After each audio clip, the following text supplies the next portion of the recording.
Good morning, and thank you for joining us on The Insight. Remember that on The Insight is where we'll discuss topical issues that help in shaping our nation. And this morning, we'll be having insights with Ebubago Okafor, a public affairs analyst, a man who doesn't hold back when it comes to being honest and speaking his mind. Ebubago Okafor, you're welcome to The Insight one more time. Thank you for having me, Mr. Sai, and good morning, millions of our viewers all over the world. All right. This morning, we'll be looking at a whole lot. We'll be unpacking many issues that many talk about in the open, while some discuss them in the secret. You know, with Ebubago Okafor, everything is in the open. He doesn't hold back.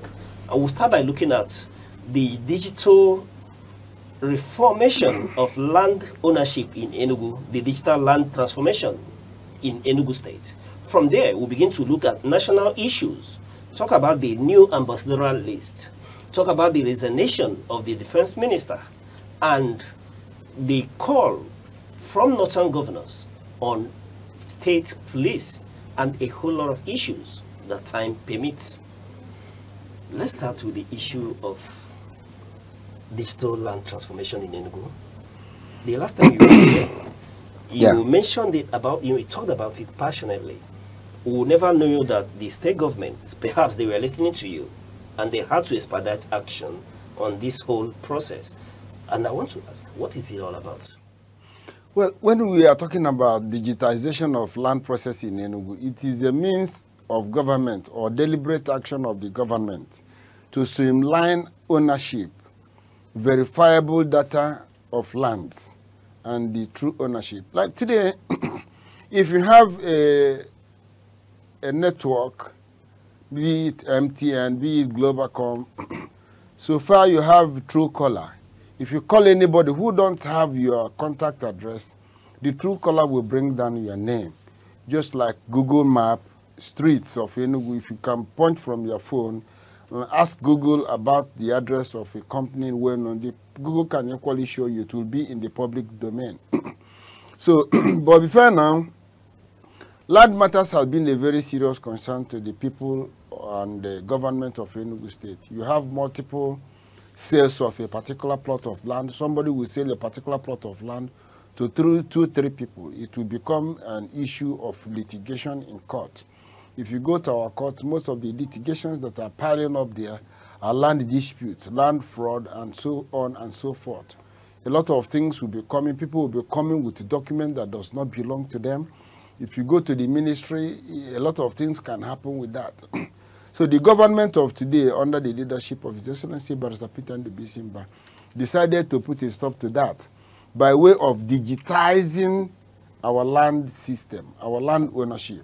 The implication is that if these things are fully operational and achieved, and if you want to buy a land, maybe you are in the United States of America, you can punch your phone and ask questions from the ministry, and the ministry will show you this particular land, who owns it, the legitimacy of the ownership, the depths, because a lot of people will own land, they will not be paying their tenement rate to government. Land use, they will not be paying it.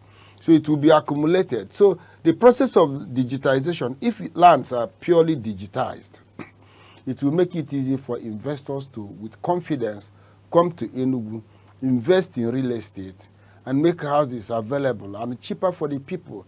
And it will make you, when you buy a land, you will not have the fear of going to court to dispute on the ownership. But before now and up till now, the land has not been digitized. A lot of issue has been going on. It will stop so many criminal activities on land matters. It will stop community conflict. It will stop ownership conflict. It will streamline the issue of access to land and landed properties. Very easy, affordable, and credible too. So that when an estate is established, you will plot it. It will be in the state land digitized system. If you punch on it, it will show you the actual number of the plot you are going to buy, the situation, the actual size.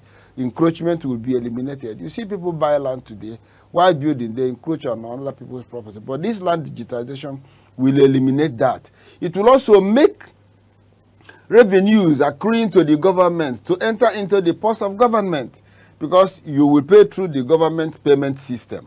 If you do that, it will be accredited. Even if you have lost your receipt, punch it, it will show that you have done it. So land digitization is what I think that this government has taken up, that is going very well. Again, yesterday I commend the Enugu State government for launching security drone system.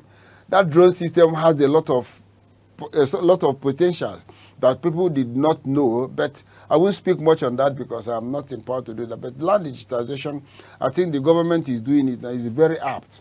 When you are moving as a government, you must move ahead of the people. You have moved ahead of the system.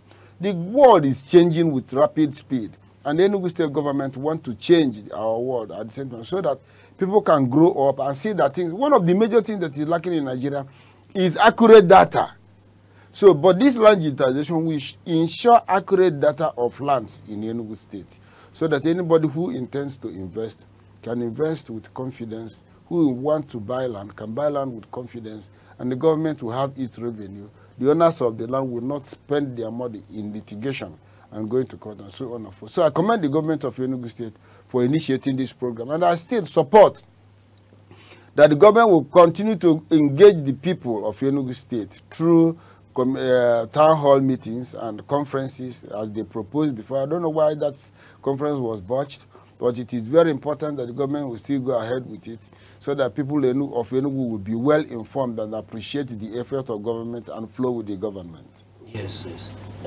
To why it was postponed, I think government has issued a communique. It coincided with budget presentation of the state government. Yes, but now that we're speaking about it, I want to ask, what do you think that informed this idea of digitization of land property in Enugu? And is it only empty plot of land that we are digitalizing in Enugu State as well? What informed it was as a result of encumbrances on properties, frauds. A lot of fraudulent matters on land sales have been going on. A lot of land disputes has been going on. A lot of discrepancies, maneuvers, and manipulations have been going on because there was no clear data system. So the government wants to put in place a data that can be reliable. That you come from America, you want to buy a land, somebody will put it on through WhatsApp or through advertisement. You Google to inquire about the potency of the property, the accuracy of the ownership. Because the digitization, when you come with your survey plan. Each survey beacon has numbers. That every estate have a master plan. You see, one of the major reasons why we have so many issues in Enugu, you see some areas where you have road in the original master plan. But in the course of population growth and appreciation of the land, some people may go and sell part of the road system. And people will build hard on the road and make it a road close. It has happened in so many various ways. But if you have a master plan that is digitized, if you punch it whenever anybody wants to build or want to sell the road to you, you will know that this is road proposed. If you hear government saying we are going to the master plan, people will not know what the master plan is all about. People will not know what is contained in the master plan. The master plan from the origin, because when you want to establish an estate, you will draw a design of the estate, situate where the school will be, state where the road will be, where will be the public park. You will also situate where churches will also be there and the names of the churches. And the government will register the estate for you. Now you begin to sell. At some point, people will abandon the proposed park, as happened in Abuja, and convert it to residential building. So when the government wants to enforce the details of the master plan. That is why people will say our government is demolishing their properties. For instance, if you are traveling, if you are moving along Abani Road, you will see a massive setback. When that Abani Road was designed, the people who designed it knew that today will be, and the next 50 years, there will be a heavier movement of vehicular traffic. So they set a very high setback and tell people where to stop. But you see along Abani Road, you will see some people encroaching on that very setback, individually revoking the public right of way. So when government want to construct a road, those obstructions will be removed without compensation because it was not contained in the master plan. In the master, what was there is setback. So this digitization is a very proper one that everybody should be happy about, support the government about, so that nobody will say, I buy land, they took it away from me. If you buy land, you just know the number where you buy the land. 100 years, it will be there. So that is the essence of digitization of land and land purposes in Enugu State. So invariably, government has solved the issue of fraud. Fraud is eliminated, yes. Then again, manipulations is also eliminated. You see, and also when you want to, it will put a wage on the side of civil servants. Before you see anybody establishing a structure on public right of way, there are government officials that will give them tacit approval, and they will do that. But if any government, after digitization, you exceed, you are bound. You exceed, you are bound. The government is due to punish you because you have seen it in the digital system. And anybody can come to anybody that is encroaching on public right and say, stop, this is it. And you put a petition, and with the digitized plan, master plan, and the people will be compared to recede to his original plot, point of original bound. So this digitization is a very good one that should be commended, so that not tomorrow you will be looking for one document or the other. If you don't have that document, system will show you. Yes. So when you have a land, the land you have your phone number, your full name, your biodata. Anybody that is coming to buy, because lands now, people don't sell their lands. You sell your land through the agent. So the agent will give you every information. But with this land digitization, if you want to sell your land, you can put it on sale. Anybody will ask you a question and you take advantage of that and do your business the way you want to do it and move on without let or hindrance. Okay. I mean, Saibago, yes, you've given us an in-depth knowledge of what the conceptualization and what everything is all about. But I want to ask, are you not worried that this would eliminate the agents, giving rise to another economic challenge? Because you see the position of agents, they thrive on those agent fees and all that, and government has, by this digitization, has removed the middleman from the system, and that may have a negative economic impact. Well, agency is not a profession. If I may. Yes. If I may. Yes. The times, so, but, the times we are in, we've seen a lot of individuals who have taken that as a profession, taking care of their family from doing the job of an agent, land speculators, house agents as well. But in one fell swoop, this would eliminate that from the system in Enugu State. No, it will not. It will rather help the agents. How? So that when you are presenting a land for sale, you will be presenting facts. And the process of searching will be made very easy without much distress. So the agents should not fear. The digitization will rather favor them, okay, because it will put everybody in a plain blank. At the same time, people will know who are the genuine agents. Genuine agents will continue to do their businesses. Agent does not stop on sales of land, including location of residential houses. It will not affect the agents in any way. Rather, it will enhance them. It will also make the agency to be very easy and accessible too. Today, before agents, you begin to look for agents, but agents, they have platform now. Agents, they have platform now. If they have any land for sale, they will put it on their social media platform, WhatsApp platform, and advertise it. Some in the Facebook, they make it, this land is for sale. And those ones are more credible because it will be in the public domain that they want to sell this, they want to sell that. So That's just that. So the agents will be happier when this digitization takes place. And I hope that the government will be very fast about it and enforce and establish digitized land system in Enugu State. I commend the Enugu State government and governor once again for thinking towards that direction. And at the same time, in life we must continue to improve. Before now, it was stop and search security. But now we have in Enugu a drone system, a command and control system center.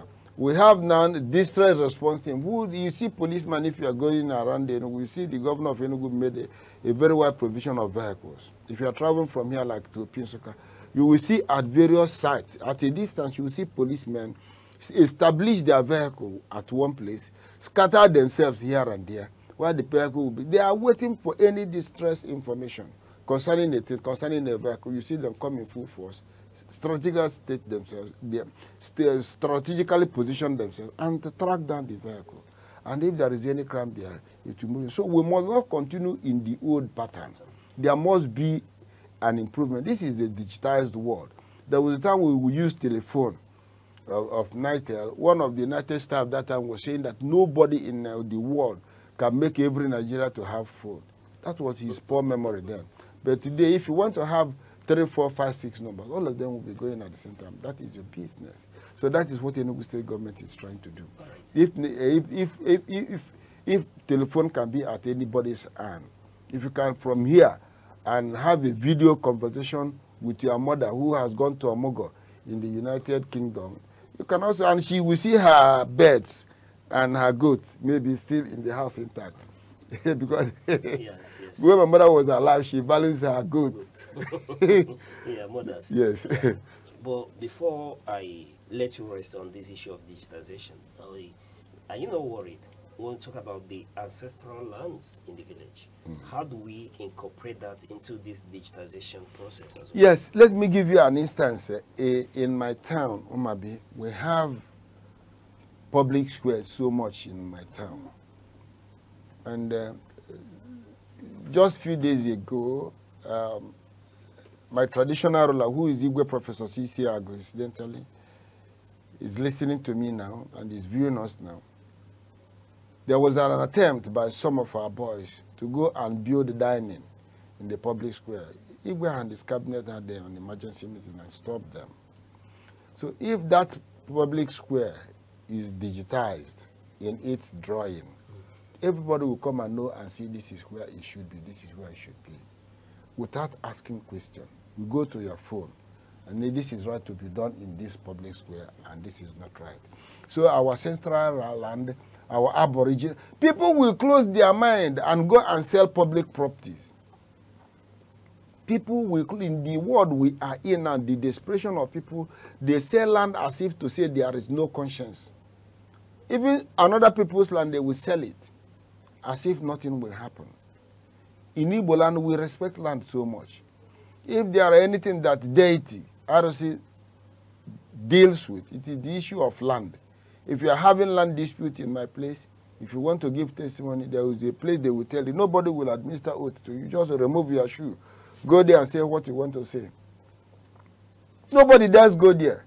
Because they know if you go there and tell her you must die. Not will, you must die. So land digitization is very, very, very, very excellent. That everybody will must appreciate. If you have a road design, that road will be allowed to be road. If you had a public square, that public square should be allowed. Let me tell you, in Enugu State here, are you not worried that WTC school was converted to residential houses? Are you not aware? WTC, what is WTC? Women Training College was converted to an estate in the Enugu urban here because there was no digitized. If there was this digitized, even if you build land there, you see school premises, go to issued premises here in Enugu, former issued temporary site. Most of the land has been parcellated into residential building. I saw a church sprang up there too, and so on and so forth. If you go to Transekulu Bridge, you will see let me not say much, but I commend the government of Enugu State for this digitized. One more question on that. I know there are a whole lot of issues we want to attend to, but a lot of people are raising concern as regards this digitization. Those, for example, in the village, who cannot afford to do that owing to resources, is it going to be free? I'm not the spokesperson of the Enugu State government. But land digitization and the plan to discharge our land is very commendable. Okay. Even in the village. Let me tell you, no woman in the village will tell you that he or she has money. Nobody in the village will tell you he or she has money. During the Buhari administration in 1985, when there was change of color of naira, that is called Mbane change ego, you see people that you saw as the most wretched people in the community coming with bags of money to bank for change. So let the policy commence. Even if you don't start, if you don't have the money to do a drawing for your land and you want to sell it, it will be easy for you. It will be very easy for you. So the people that will benefit more are those that are in the village. Okay. All right. Fair enough. Let's look at other issues. Let's start with the resignation yesterday of the defense minister. That was quite unexpected, isn't it? Yes. Can you bear your mind to that resignation? There are a lot of analysis as to why he resigned. And this is a staunch member of your party as well, a two-term governor of Jigawa State, one of the first appointees of Mr. President, one of those that were sworn into office as at August 21st, 2023. And then suddenly, we're hearing that he resigned. Do you know Badaru very well? As a governor of Jigawa State, yes. Badaru is a lawyer, okay, a legal practitioner, turned politician, a governor, and was appointed Minister of Defense. He lacked the primary training of a soldier. He don't have the core knowledge of security management. He was made Minister of Defense, Minister of the Army, Minister of the Air Force, Minister of the Navy. That's the implication. America came up and said that there are killings in Nigeria by the terrorist group. And some of these terrorists are committing genocide against Christians.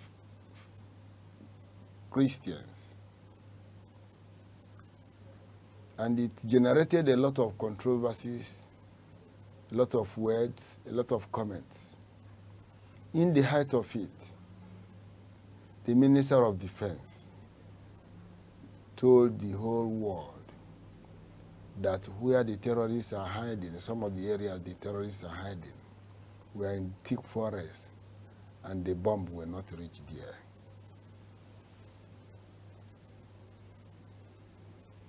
That statement was viewed as unbecoming of a Minister of Defense, whose country and territory are being held by the ISWAP, Boko Haram, and other terrorist groups. So for government to say that they are hiding where bombs cannot say it is one, that he, as the minister, knew exactly where the terrorists are hibernating. Two, he has also said that bombs cannot there. So he knew that bombs were not there, but he did not send the foot soldiers to go and confront. He did not move the armored tanks and other military wares that has the capacity of running out these terrorists. He was telling Nigeria, that means that he cannot. And just like one other person said that bandits will not stop in Nigeria unless Nigerians will obey what the terrorists told them to do. So that comment was too unbecoming of the Minister of Defense. Of minister in this administration's cabinet, anybody in this administration's cabinet who will say that terrorists are hiding where bombs cannot reach, that person ought not to be. So he resigned.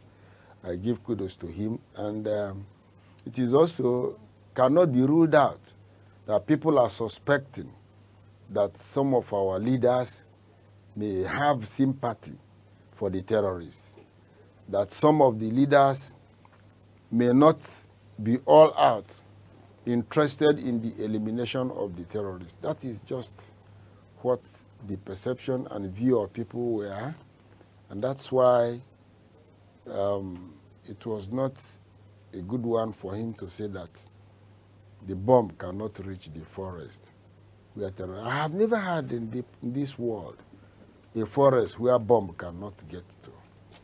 I have never had that. If bomb cannot get to the hiding place of the terrorists, let bulldozers move in there.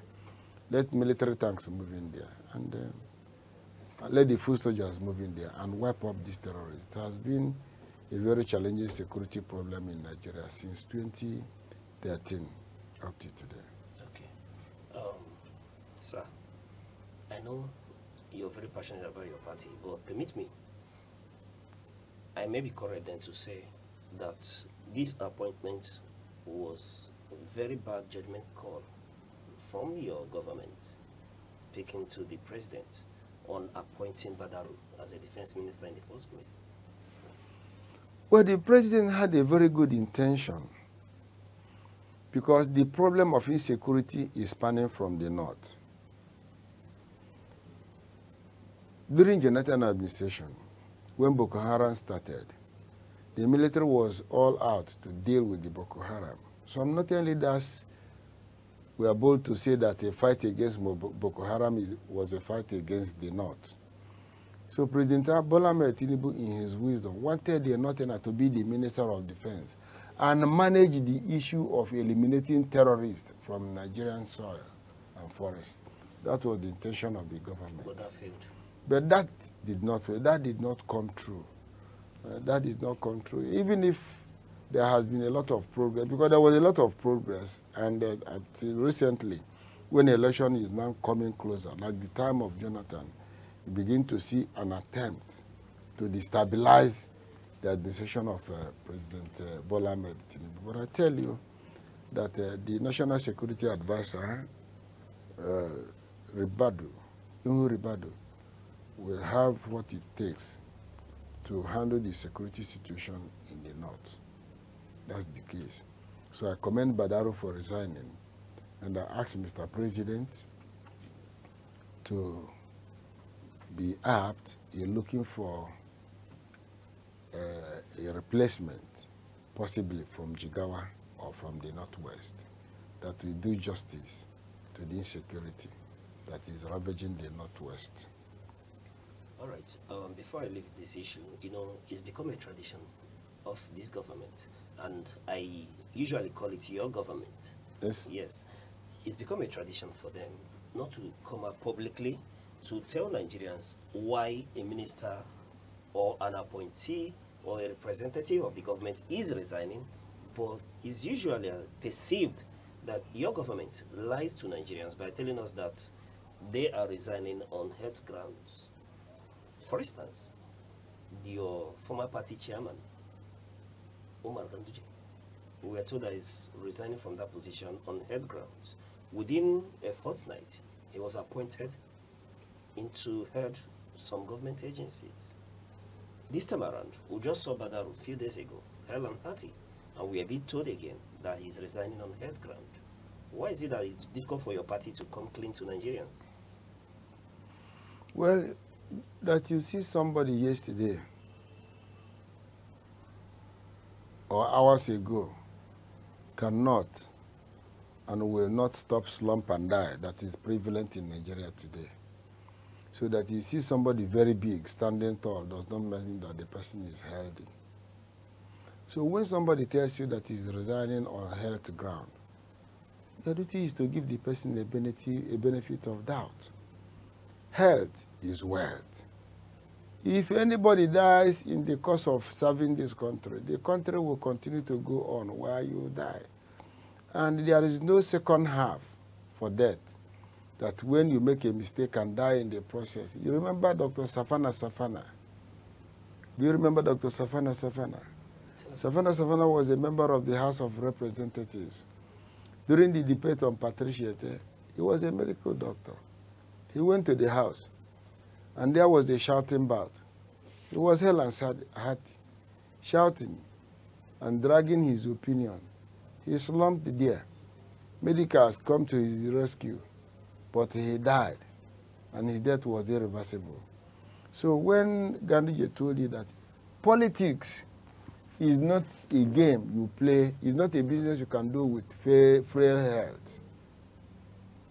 So it's better you resign and have your peace and health than die as a bold man. So Badaru, who told you federal government will not stop anybody who say he want to resign on health ground. Heart disease does not show in faith. Cardiac disease does not show in faith. So I commend them, I commend Badaru for resigning. And federal government will not refute somebody's opinion on himself. If I say, please, my heart could no longer carry me this TV on, you expect the government of Enugu State or my family to come and say that I'm healthy. They cannot do that. So the president has done the most needful by accepting the resignation in good faith. So when Gandhiji was a party chairman, there were a lot party men, they don't leave. That's why I respect this Bola Ahmed Tinubu so much. When the campaign was going on, people were saying that he's sick. I told him that this Asiwaju will wake up every 3 a.m. and go to bed between 12 and 1. Every blessed day. Since he became the president, he has never winked. Asiwaju Bola Ahmed Tinubu. So, because God is helping him to maintain a good health. So anybody who doesn't have a good health, you see. And let me use this wonderful opportunity to mourn the death of my boss, a former governorship candidate of APC, in the person of Barrister Kezia, who just lost his life. I mourn him as his former Director General. So may his gentle soul rest in peace. Amen. And others who are sick, look at your health, including myself. All right. Let's come to the meat of the moment. The ambassadorial list, where we have non-career diplomats and Political diplomats. appointees. Yes. And before I go to that list, I want to get your opinion on that list. I know you've The seen list it. has generated a lot of concerns. It has generated even a debate in the Nigerian Senate. Some of the nominees may not likely make it. Okay. If you want me to go into detail. Please do. This is the insight. Yes. Reno Omokri was the main issue in the nominee. Of all the nominees, there are 3 names that were being attacked as being unfit to be Nigerian ambassadors. One is Reno Omokri, who at various fora said that President Bola Ahmed Tinubu was a drug baron. And the question in the list of many is that if you say that a president was a drug baron, will you be right to be ambassador of the same country you accuse the president? The answer is no. So the president ought not to have nominated him because he has not retracted his position. And the danger there is, suppose this man you are saying to represent you before the international community, who has gone to various international community space and accused the president of being a drug baron. If you appoint him and he scaled through as an ambassador, and he goes in his ambassadorial position, and they confront him with his position, and he restates that our president is a drug baron, what do we do? If he insists. So, reign or mockery, and at the same time, he don't have control of his words. When he talks about a people, he speaks uncouth language. And that is not the best. And everybody hear him. They knew how he speaks. He don't have the character of an ambassador. During Buhari's regime, there was one Nigerian ambassador that fought with the wife along the street. Fought with his wife. We don't want a repeat of that. Then another person is Mahmoud Yakubu. The 2023 election has come and gone. But people lampooned Mahmoud because of his failure to transmit results via IREV, irrespective of the quantum of billion naira that was assigned to him to do that. So Mahmoud, the international observers and Nigerians don't look at him as a man of unimpeachable character. He lacked the integrity to be a Nigerian ambassador in the international community. That is it. Then another person is Fani Kayode. Fani Kayode talks without reasoning. He has also attacked Atiwaju and APC in various ways when he was minister under Buhari. We know how he dealt with Atiku Abubakar and has been speaking against some, ethnic groups in Nigeria that has not been very well, and their languages are very damaging to their own image and to the image of this country. So these three people are the ones that I can tell you they don't deserve to be nominated.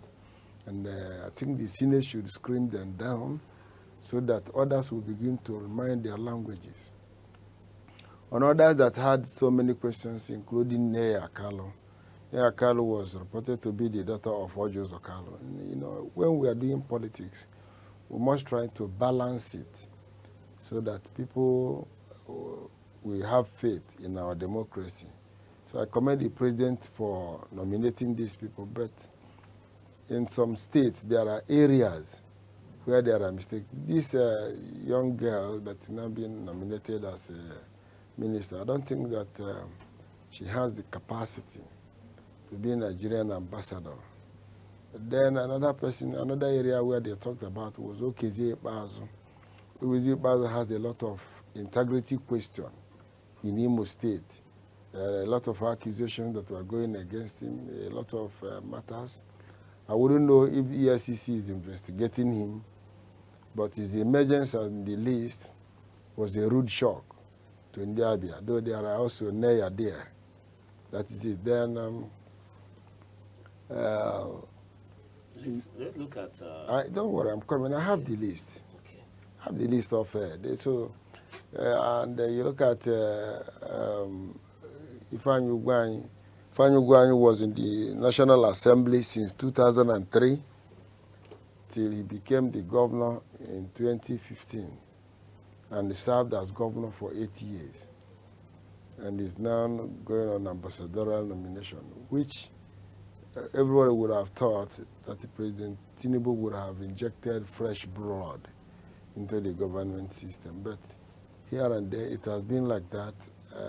But it is the prerogative and constitutional duty of the President to nominate his choice to the National Assembly, and for the National Assembly to screen them. Ifeanyi Ugwuanyi had the character, has the potential and the quality to be an ambassador, but he has been in government for a very long time. He would have been allowed to rest a bit because, I don't know, if you look at the 2023 presidential election, he lost his senatorial election. That means his people rejected him. The same thing is applicable to Kezie Bazo.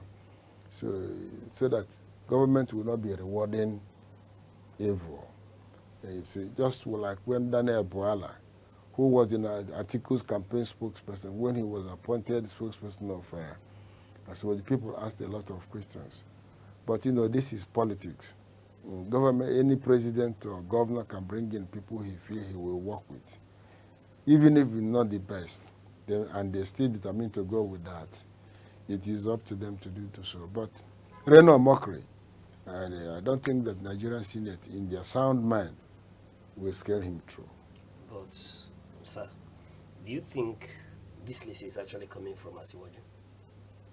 Given what you're saying, the likes of Reno mockery, appointing people you don't expect the Senate to clear. However, the letter to him, to the National Assembly, said that the president wrote to the National Assembly. yes. And it will be responsible of me to refute Mr. President and the National Assembly. All right. Yes. But there is a silent question that you've not spoken to. Okay. We've seen first ladies making the list, Yes. and he didn't say anything about that. He It don't is find I anything, said that no? it is the prerogative of the president to nominate those his choice.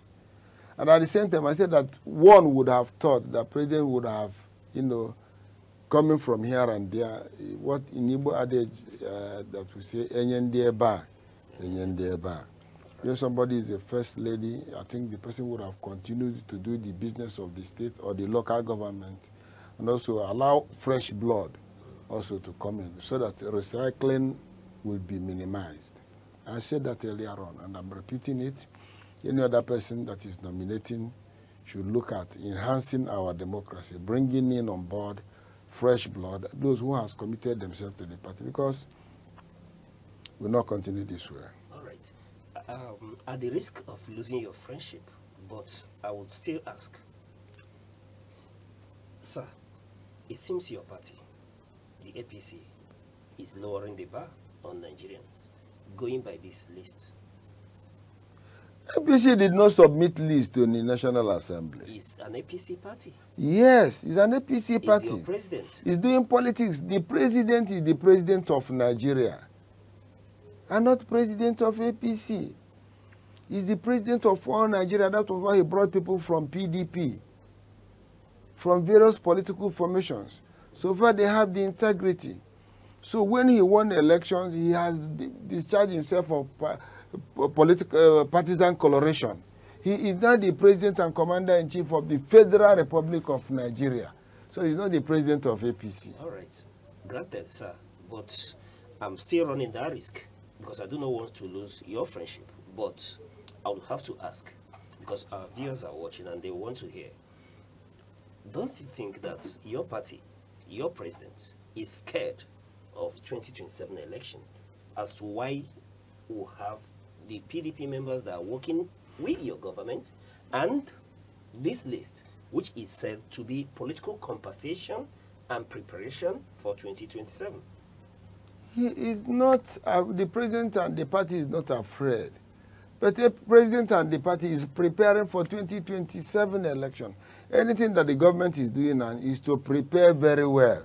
Because the APC is the party that plans very well. Because it is a common knowledge that if you fail to plan, you have carefully planned to fail. So PDP did not plan well when they distorted their zoning formula.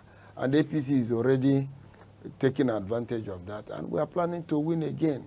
All right. Though the directors have started counting down for us, but I would not leave you without getting your opinion again on state police and insecurity. State police is the best thing that can happen to this country, because it is difficult from anybody from Zamfara to come and police Umunochi. Rather than a person from Umunochi policing Umunochi, a person from Omabi policing Omabi, a person from Udenu or Bodaba policing Bodaba. Let every policing be state policing. It will be under the control of the governor.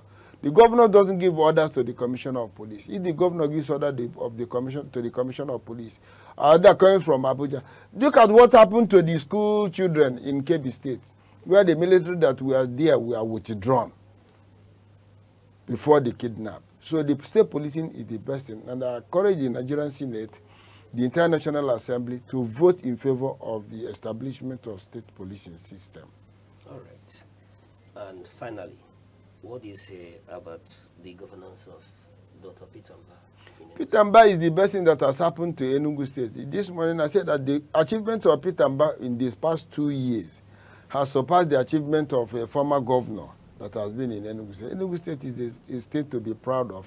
Go around the city now, you'll be happy to say that you are coming from Enugu. So I commend His Excellency Peter Mba. And I call on the entire people of Enugu State to go and get their PVC, permanent voter card, in order to vote massively for the person of Governor Peter Mba. That is campaigning. Anyways, and that is it for today on The Insight. And Honorable Ebubago Okafor, a public affairs analyst, thank you for your in-depth analysis today on The Insight. Thank you for coming. Thank you, sir. Thank you. All right. And to you, our viewers, still will come your way same time tomorrow. I remain your host, Uche Osai. Bye-bye.